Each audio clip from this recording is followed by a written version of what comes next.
abot hanggang sa magutom tayo. Amen po. So, sa tanghali pong ito, ano po, tulad nga po ng aming team, Advancing the Kingdom of God. Ano po, ay ang teksto po ay matatagpuan sa chapter 11 ng Matthew, verse 12. At ang sabi, from the time John the Baptist began preaching until now, the kingdom of heaven has been forcefully advancing and violent people are attacking it. O dakila, mapagparang Diyos na banal Diyos sa mga pangyarihan sa lahat. Salamat, Panginoon, sa umaga nito. For you have chosen us, Lord. And before you, Panginoon, kami po'y patuloy na nagpapakumbaba.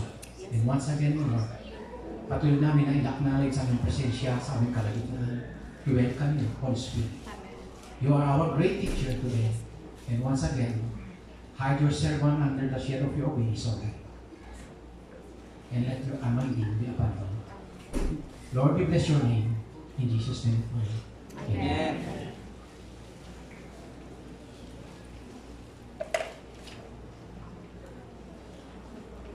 Bakit kaya sinabi po na mula ng kapanahunan ni John the Baptist, ano po, ay talagang nandoon na. Alam niyo naman po siguro, kilala na po natin si John the Baptist, ano po, hindi si Pastor John, hindi si John the Baptist, ano po. Na kung saan ay talagang patuloy na siya po yung the voice in the wilderness, crying out, ano po, and declaring to prepare the way of the Lord sa mga tao. And He is calling to repentance sa lahat ng mga tao, ano po, doon, sa kanilang kapanahunan. Pero tandaan po natin, ano po, why is it, ano po, that the kingdom, ano po, is still forcefully advancing in spite of many people violating, attacking the Christian community. Sa atin siguro nabigtasan po natin dito noong unang panahon. Sa mga nauna na katulad ko po dito ano sa lugar na ito, that still talagang napakahirap ang panahon noon. Now we are hiding. Ano po, ang mga gawain ay nasa mga bus, ang mga Bible study natin ay nasa bus. They are attacking us. But the goodness is, the kingdom of God, ano po, is always the initiator, and we are always the responder. Ano po, the kingdom has been forcefully advancing because this is God's initiative. The kingdom, ano, ay talagang anak po natin na napakahirap minsan. Hindi madali po ang tungkulin ibigay sa atin po ng Panginoon, lalo na sa lugar na ito, ano po, sa bawat isa po sa atin. Pero ang kainaman po dito na ginawa po ng Panginoon, tandaan po natin, ano po, na doon lagi ang pagkilos ng Panginoon at May. So ano ba ang forcefully advancing? Sabi po sa Greek word, biaso. To use or apply force to afflict violence or to capture. Forceful ones, Greek meaning ay biasness. Violent, forceful, having superior strength, lay hold, at ang isa pa, hard puzzle, sabi niya, to seize, carry off, forcefully to hold, to make your own. So ito ibig sabihin pala ng forcefully advancing. Pero nakita niyo po ba kung paano si John the Baptist na nag-move during that time? Alam naman po natin na even the apostles, ano po, ay makita po natin na they are persecuted during that time. Talagang napakahirap ang kanilang kalalagayan. Pero tandaan po natin that God can only do through us. Ano po, what God does in us, the kingdom has been forcefully advancing, God works in us. Ang Panginoon ay kumikilos sa buhay po natin. The forceful one laid hold, sabi nga, that guards to us. This forceful kingdom advance in the tone to the Lord's Prayer. Ano po? Naano po natin na thy kingdom come. Diba? Itinuro po na thy will be done on earth as it is in heaven. So ganun po, ano po, na talaga ang Panginoon, makikita po natin na isang application sa buhay ng bawat isa po sa atin. Bago tayo makaganap, bago natin magawa ang tungkulin na pinagkatiwala sa atin ng Panginoon, we must know the posture of our heart. Ano ba ang katangian ng mga puso po natin? Bago ipagkatiwala ng Panginoon ang gawain ito sa bawat isa po sa atin, ano ang kalagayan ng ating mga puso? In application, the 10 evidence of the kingdom at work, Christ wants to do in us in order to do them through us. 1. Genuine humility. Genuine humility, kailangan makita sa buhay mo, kapatid. Ang tunay na pagpapakumbaba, kababaan ng loob sa buhay ko natin, because blessed are the poor in the spirit, for theirs is the kingdom of heaven. As Matthew chapter 5 verse 3 says, blessed are the poor in the spirit. So next, ano ba ang makita ko natin? Deep repentance. The kingdom of God is near. Repent and believe the good news, sabi ko. So, kailangan talaga malalim na dapat na tayo po ay nandoon na ang ating pagsisisi sa ating mga nagawang kasalanan. Mula nung tayo ay kinatakbo ng Panginoon, kailangan, na makitahan po tayo ng Panginoon na ganitong tunay na uri ng puso. Next, forcefully seeking God. Dapat ang buhay po natin nandoon lagi yung desire. We are thirst, we are hunger for His righteousness. Kailangan makita po sa buhay ng bawat isang mananampalataya na naandoon ang kaughawan sa salita ng Panginoon, na patuloy na nagsisik sa presensya po ng Panginoon. From that day, sabi nga po, from that day, that John the Baptist until now, the kingdom of God has been forcefully advancing. Kaya dapat maging sa buhay ng bawat isa sa atin, we should be forcefully advancing. Kailangan we should be seek the Lord present in our life. Amen. Kailangan matutunan din po natin na dapat andun lang yung desire ng ating mga buhay to seek God in our life. And number 4, evidence. The new step of obedience. At May, for He has rescued us from the dominion of darkness. It brought us into the kingdom of the Son He loves, as the book of Colossians says. But before, whatever practices the teachers in this command, he be called great in the kingdom of heaven, as book of Matthew says, verse 5 and chapter 5, verse 19. So, ganun po ang Panginoon. Ayan. And number 5, deliverance from the demons. Ang isang mananampalataya, dapat napalaya na po tayo ano man ang gawa ng diablo sa buhay po natin. So that God can move in our life, we should be delivered from the darkness. But if I drive out demons by the Spirit of God, sabi niya, then the kingdom of God has come upon you. Amen. That is sinasabi ko sa Matthew 12, verse 28. Kaya dapat ang isang mananampalataya ay na-deliver na po tayo lahat ng gawa ng kalaban. Amen. Dapat tayo po ay malaya na. Wala nang dapat tungtungan, wala nang dapat gate ng kalaban sa buhay po natin. Dapat tayo po, we should be free at all. Kaya yun po ang nais po ng Panginoon. At sa lahat ng pinapagawa ng Panginoon sa bawat isa sa atin, should be leading of the Holy Spirit. Amen. Holy Spirit influence in our life is necessity. Is essential sa buhay ng bawat sa atin. For the kingdom of God is not a matter of eating or drinking, but of righteousness, peace, and joy in the Holy Spirit. Amen. So yun po yung dapat po na makita rin po sa bawat isang mananampalataya sa buhay po natin. So ito po, yung mga nakikita po natin, the posture of our heart. Bilang tinawag ng Panginoon, kapatid, dapat makitaan ka ng mga bagay na ito. Amen. True signs and wonders. For the kingdom of God is not a matter of talk, but of power. Hindi lamang puro kayo salita. Pero ito po, makita po natin na ang kasunod po nito ay yung mga signs and wonder while God is working in us. Dapat mag-manifest sa buhay mo, kapatid, ang mga bagay nito. And of course, salvation. I tell you the truth. No one can see the kingdom of God unless he is born again. Amen. So, kailangan pala ang buhay ng isang tao, hindi po yung nakadislan mo, kapatid, upang ikaw ay manampalataya. But you have to follow what the Bible tells. Kung ano ang sinasabi ng Biblia, sa John 3:3, kailangan mo, kapatid, na ipanganak muli. This is not a religion.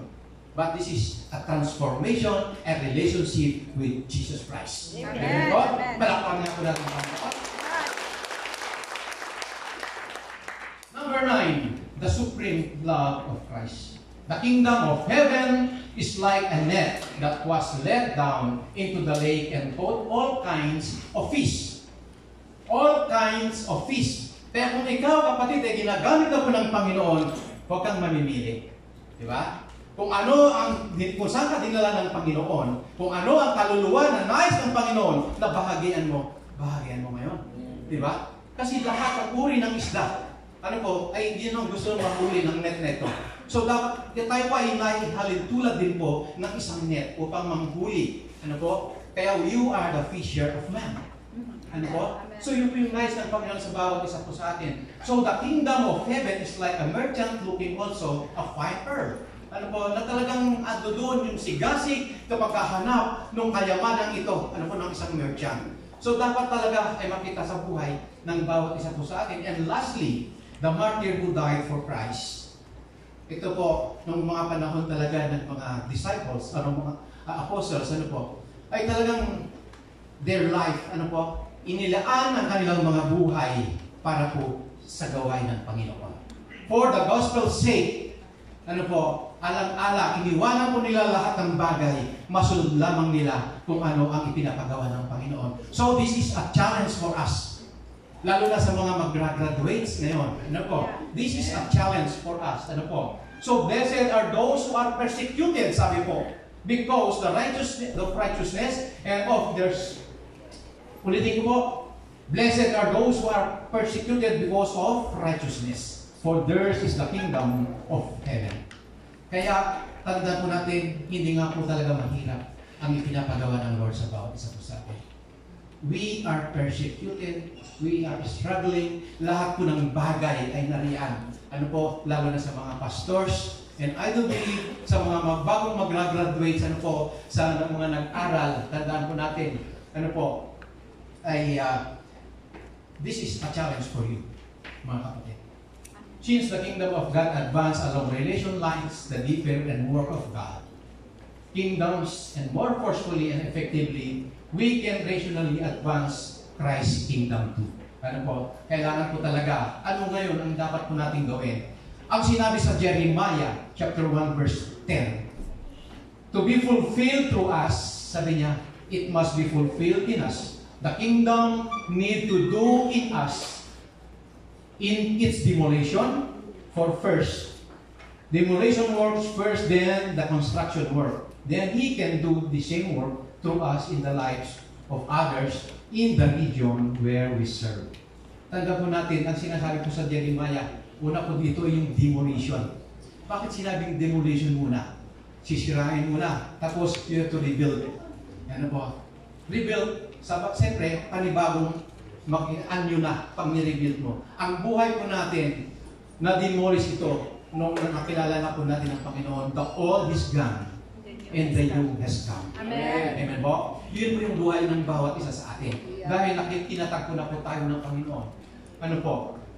Only dead man can call other followers to crucify their life.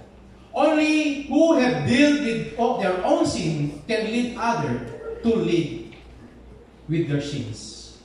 Only those who have embraced repentance can share the gift of repentance with others. Totoo po, di ba? Hindi naman po yung wala sa Panginoon, yun ang magsasabi, mag-share ng gospel sa mga tao hindi nakakilala sa Panginoon. Of course, you have to know your situation now. Only those who have been filled with the Holy Spirit can impart the Spirit-fullness to others. Amen. Only those who have been delivered from demonic strongholds can lead others to be delivered and maintain their freedom. Perhaps it could be called the law of forceful kingdom advancement. Makita po natin ano yung strategy na ibinigay sa atin po ng Panginoon.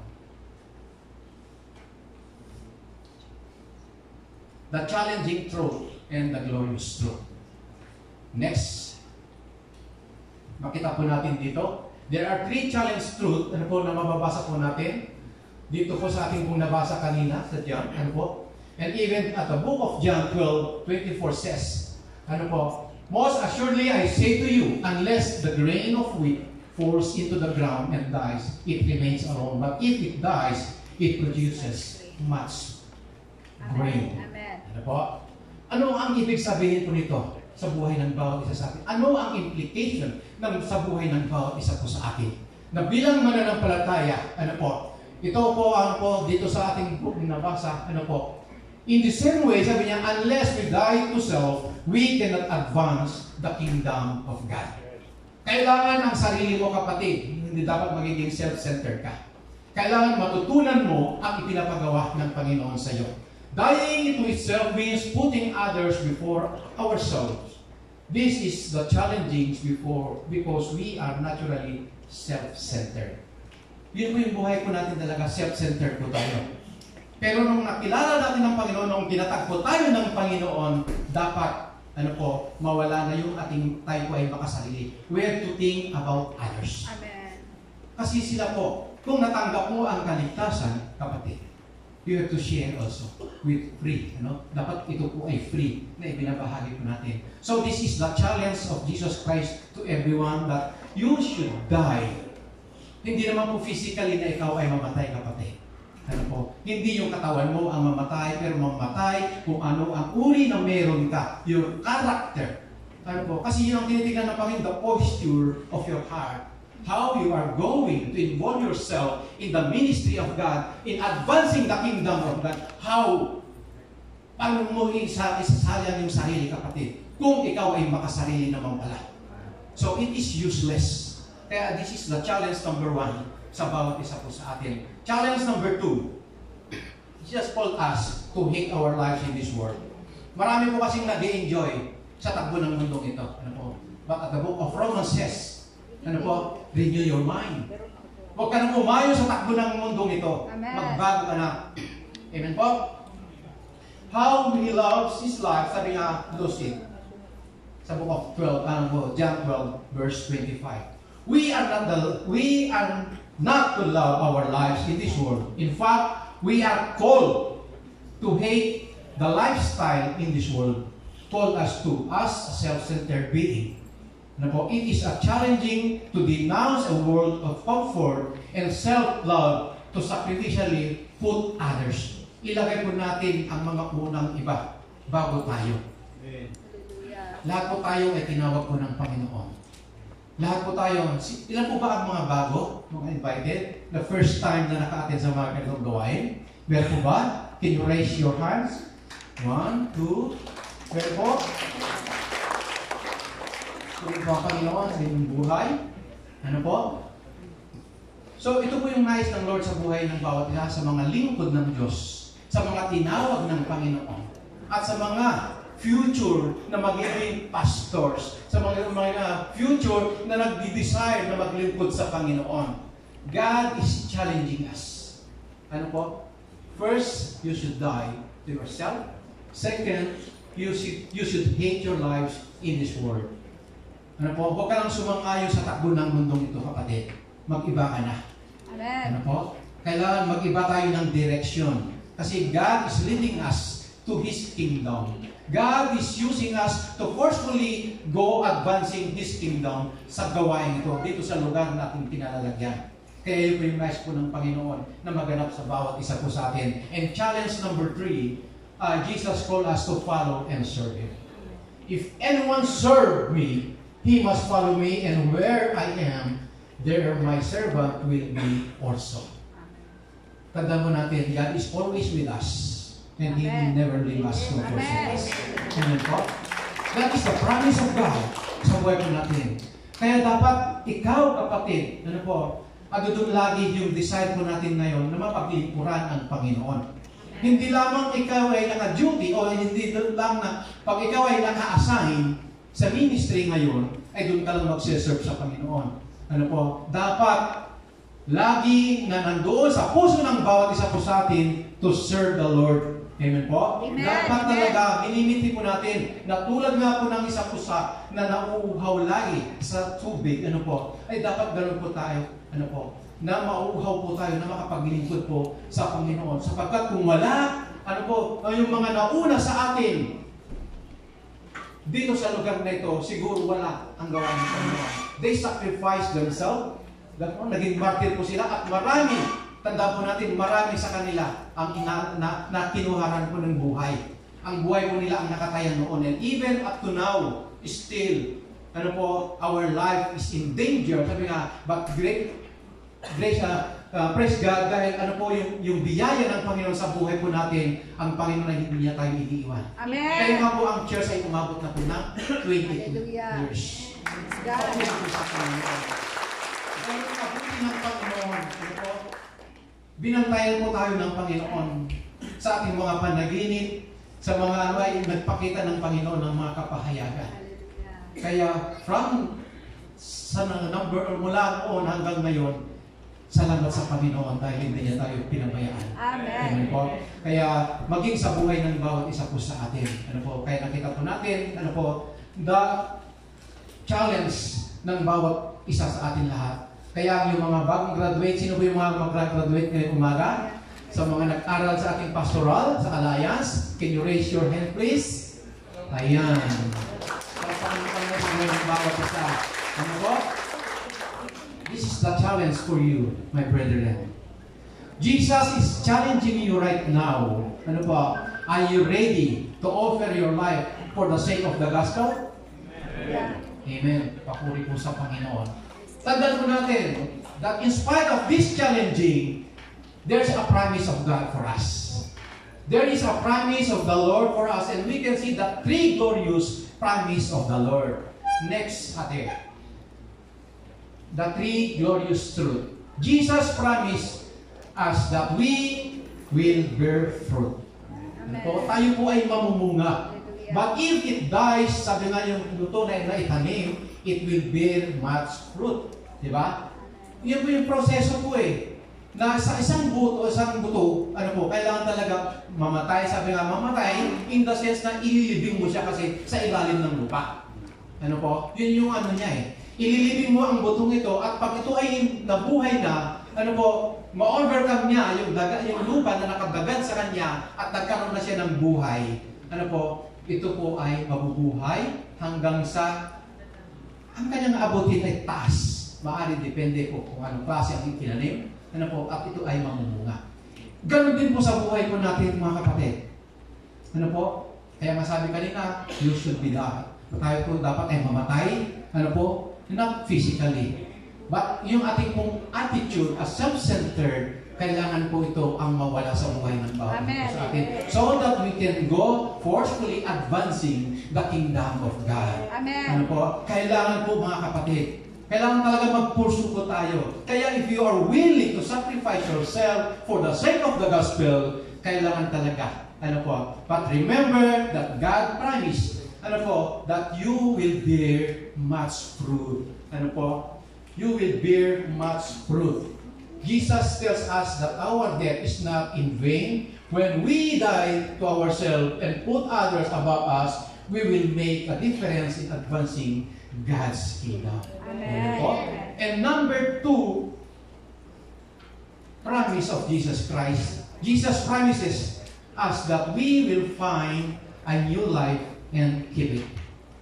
Sa verse 25, nagtatagpa doon, and he who hates his life in this world will keep his life eternal.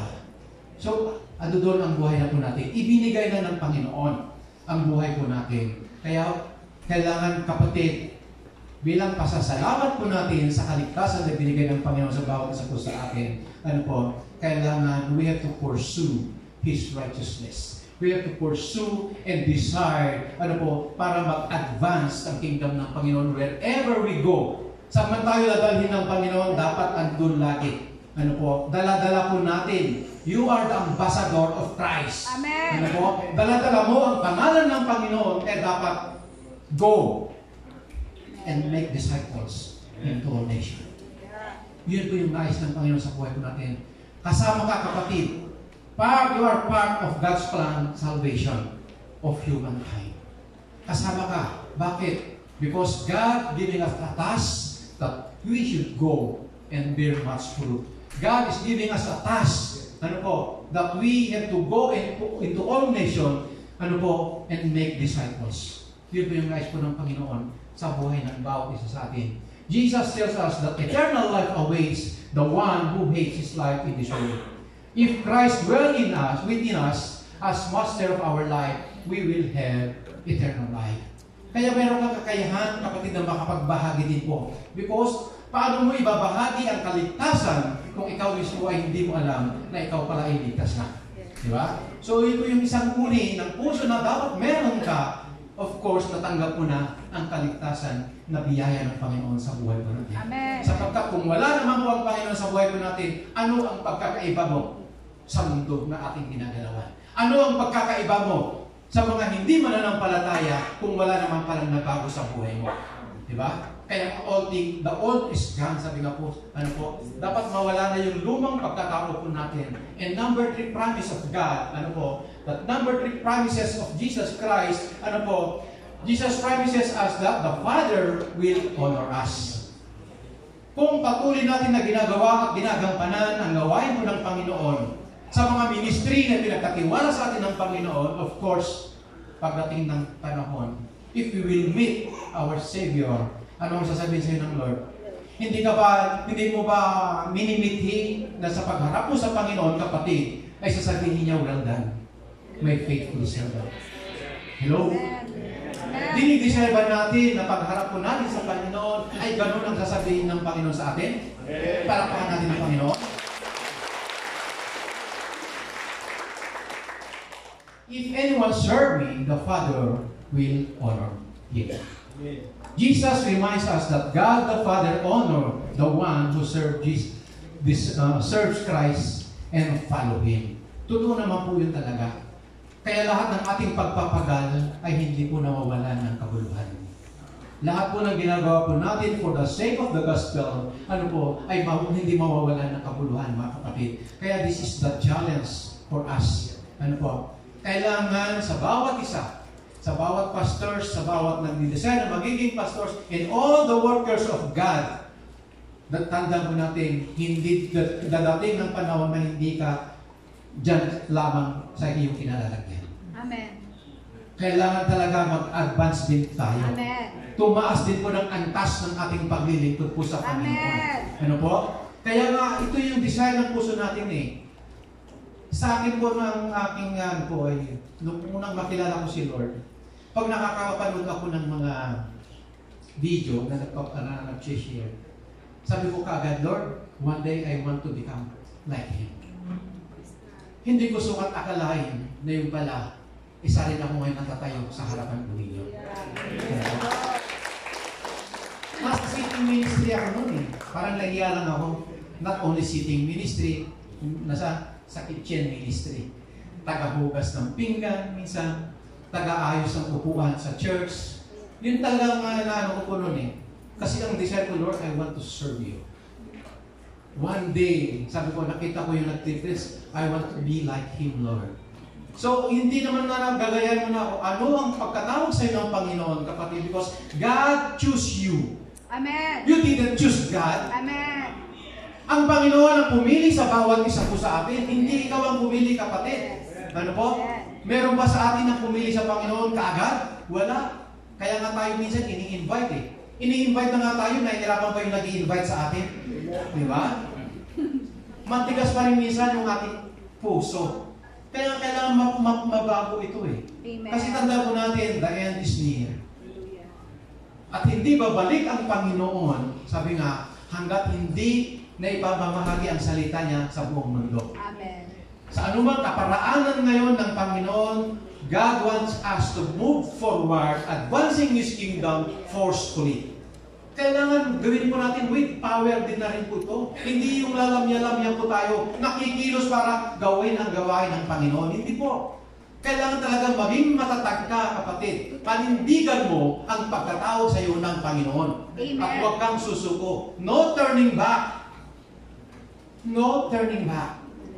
Tinawag ka ng Panginoon eh. Because God, may purpose ng Diyos sa buhay mo, kapatid. Ano po? So lastly, maiksi lamang pong message ni Lord. Nasa conclusion na pala. Ano po? Pero bago natin basahin ang conclusion, ano po? Salamat sa Panginoon sapagkat pinaabot niya ng 22 years ang GSMCM. And this is our prayer. This is our desire. Ano po? To go advance. Ano po? Mag-move forward. We are praying that God will, ano po? Dagdagan pa ng Panginoon. Increase our territory. Amen. Ano po? This is our talagang vision po natin. Dapat lumawak ang gawain mo ng Panginoon. Ano po? Kasi marami na po tayong nakilala minsan na ayaw na nilang mag-share. Kasi sabi ng pastor, sakit daw sa ulo. Ano po? Ang magpastor ng maraming kaluluwa. Bakit masakit sa ulo? Hello mga pastor. Masakit po ba sa ulo ang magpastor? Amen, di po ba? Honestly speaking, amen po. Masakit sa ulo. Alam niyo po kung bakit? Kung ilan kayo sa loob ng church, iba-iba ang ugali ko ninyo. Iba-iba ang upbringing ko ninyo. Iba-iba kung paano kayo pinalaki. At iba-iba ang inyong pananaw. Di ba? May pusong matulungin, may pusong mamon, may pusong matampuhin. Lahat po nandiyan ang uri ng puso na doon sa church. Ano po, na pag hindi mo binati, nagmamaktol na, ano po, iniistab na ako ni pastor, ano po, lahat. May mga pasaway. Marami po yan eh. Kaya yung ang nice po ng Panginoon, ano po, how God moved in our life kung ikaw, kapatid mismo, ay pasaway. Paano mo masasabi na ikaw ay Kristiyano kung ang buhay mo naman pala ay pasaway sa Panginoon? Hindi mo malilin lang ang Diyos sa buhay mo, kapatid. Because God chose you already. Pinili ka na ng Panginoon to be His witness. Ano po? Pinili ka na ng Panginoon para gawin mo yung pinapagawa ng Panginoon, pero pasaway ka, kapatid. I don't think so na ikaw ay totoong Kristiyano. Ano po? Kaya hindi ka dapat magiging matampuhin. Dapat ang puso mo ay naka-align na sa katwiran po ng Panginoon. Amen. Amen po. Dapat lumalakad na ang bawat membro sa loob ng church ayon sa katwiran po ng Panginoon. Amen po. Kasi hindi makakilos ng Panginoon. Kaya you should be delivered from the demonic power sa buhay mo. Yun pinais ng Panginoon eh. Kailangan lumaya ka na, kapatid, sa mga bagay na ginagawa ng Diablo sa mundong ito. Amen. Sapagkat kung wala ang pagkilos ng Panginoon sa buhay mo, who you are. Tandaan mo natin, your choice will determine your destiny. Amen. Amen po? Kaya kung pipiliin mo, si Lord ang mag-serve ka kay Lord o kanino ka maglilingkod? Hello? Kayo po ang makakasagot niya. Ano po? Kung kanino ka maglilingkod. Kaya tandaan po natin, lahat po tayo na nandito, tinawag ng Panginoon. Hindi aksidente na nandito tayo lahat. But this is the plan of God. That we gathered here together today to worship the Lord. And to hear His message that we should go forward advancing the kingdom of God. Tinawag na po tayo ng Panginoon eh. Kaya sabi ko, no turning back. Amen. No turning back, mga kapatid. Ibinigay na po ng Panginoon ang task na ito sa buhay po natin at gawin na po natin. Huwag mo sabihin na hindi mo kaya, kapatid. Because God promised that you will not alone in this. God's initiative, tanda po natin, ay gagawin mo ito dahil ito ang plano ng Panginoon. And yung responding mo, kung paano ka lang tumugon sa panawagan ng Diyos sa buhay mo, then God will move in your life. And the promise of Jesus Christ said, you will bear much fruit. Amen. Mamumuna ka, kapatid. Kaya huwag kang mahiya. Huwag mo sabihin na wala kang kakayahan. Ano po? Of course, we should always depend on the power of the Holy Spirit. Amen. Because apart from Him, we can do nothing. Without the Spirit, we can do nothing. Amen. Without Him, everything is nothing in us. Tanda mo natin yan. Kaya, kailangan we have to acknowledge the power of the Holy Spirit who will lead us. Who will teach us. And He is the one who renew our life. Binago tayo ng Panginoon eh. Kaya dapat din po, in response to His love, ang Panginoon sa buhay po ng bawat sa atin, kailangan po, yung katuunan mo, kapatid, ay maging genuine ka sa harapan po ng Panginoon. Maging totoo ka. sa harapan ng Diyos. Amen. Huwag kang magkunwari. Kasi pag ikaw ay nagkukunwari, niloloko mo lang ang iyong sarili. Ano po? Hindi si Lord ang niloloko mo, ang sarili mo mismo ang iyong niloloko, kapatid. Amen po? Amen. For God, sabi niya, God did not promise us a smooth journey. Totoo po yan. In fact, our struggle qualifies us for the promises He has given to us. As we move towards advancing the kingdom of God, consider that who live his life with no reservation, ano po? No retreat, no regrets. We surrender not because we are at the end of the tunnel, but because we are at the start of what have been called to do for Christ. We did not choose God, rather God chose us. We are willing to live out the life of God has chosen for us. Kailangan, mga kapatid, willing ka na gawin ang ipinapagawa sa iyo ng Panginoon. So that His kingdom, ano po, ang kingdom ng Panginoon dito sa mundong ito nating ginagalawan ay magpapatuloy. Amen. Amen po. Kaya nasa iyo na kapatid, nasa iyo ang katugunan, ang mensahe ng Panginoon sa bagang ito. Amen. Amen po. Tayo muna natin tumayo.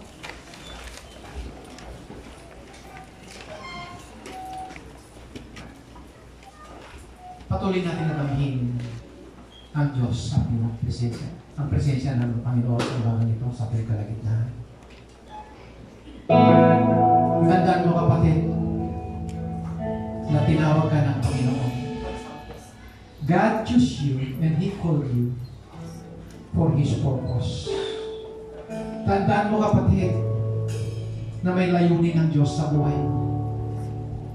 At sa umagang ito, ay patuloy na kumakatok ang Diyos sa pintuan ng iyong puso. Remember that apart from Him, you can do nothing. We need God. We need the Holy Spirit in our life. Lord, once again, empower your people, Lord. We need you, Lord. Fill us, O God. Empower us, O God, that we may do the things you want us to do. Sapagkat kung wala ka sa buhay mo namin, wala kaming magagawa. Lord, narito po ang iyong mga anak. Pinili at tinawag sa umagang ito upang marinig ang iyong mensahe. And once again, O Lord, we ask your help, Panginoon. Ang iyong tulong ay kailangan po namin. Yes, Lord. Because you are our very help in times of need, O God. Yes, Lord. You are our refuge, O Lord. Amen. Our strong tower. Yes, God. Kaya Father, we ask in the name of Jesus to empower your people right now. Amen. Yes, Lord. Feel your anointing to each and every one, O Lord. Yes, Lord. Hayaan mo, Panginoon, ang bawat isa ay patuloy, Panginoon, na maranasan nila ang iyong pagyakap. Habang ginagawa po nila, Panginoon, ang iyong mensahe. Habang ginagawa po nila sa kanilang mga buhay, ang paglilingkod po sa iyo. Lord, we know, Panginoon, that apart from you, we can do nothing. Kung wala ka sa buhay po namin, Panginoon, wala kaming magagawa. Kaya, Lord, we need you, Lord. We need you. Have mercy on us, O God. Have mercy on us. At salamat, Panginoon, sa kaligtasan na pinagkaloob mo sa bawat isa po sa amin. Salamat sa buhay na walang hanggan, nakaloob mo sa buhay ng bawat isa po sa amin, O God. At maging sa mga panauhin namin sa umagang ito, Panginoon. Kung wala pa ang Panginoon sa kanilang mga buhay, Lord, right now, knock at the door of their hearts, O God. Ayaw mo, Panginoon, na maranasan nilang mag-decide nila sa kanilang mga buhay. Na ikaw ay kanilang papasukin sa kanilang mga puso, Panginoon. Bilang Panginoon at tagapagligtas ng kanilang mga buhay. Lord, thank you once again. Thank you for your goodness sa iyong iglesia and even the body of Acts, Lord, as we are one family in this place. Lord, sa mga panahon po namin, sa mga churches na narito, Panginoon, Lord, I pray, Panginoon, sa buhay ng bawat lingkod mo, sa bawat iglesia ito, Panginoon, nang idinalaga mo bilang overseer ng mga kaluluwa na pinagkatiwala mo, Panginoon. Lead them, O Lord, to your righteousness. Empower them, Panginoon. Fill them, O Lord God. Hallelujah. Lord, alam po namin, inaangkin po namin at tinatanggap po namin, Panginoon, na mahirap minsan ang gawain ito. But Lord, you choose us, O God. In spite of our weaknesses, Panginoon, you called us and choose us, O Lord, to serve you, Lord. At hayaan mo, Panginoon, na maganap ito sa buhay ng bawat isa ng narito, Panginoon. That one day, O Lord, sila po, Panginoon, you will lift them up, O God. You will use them, Lord, as the ambassador of Christ. Sama sila paroon, Panginoon. Thank you so much, Lord, for your goodness sa buhay ng bawat isa po sa amin. Thank you, Lord, for your love. Thank you, Lord, sa buhay na walang hanggan na tanong mo sa amin. Tunay nga, O Diyos, na nakila ka. Tunay nga, Panginoon, na kaibuto mo, Panginoon. And all the glory belongs to you, Lord. Honor and adoration and thanksgiving. In Jesus' mighty name we pray. Amen.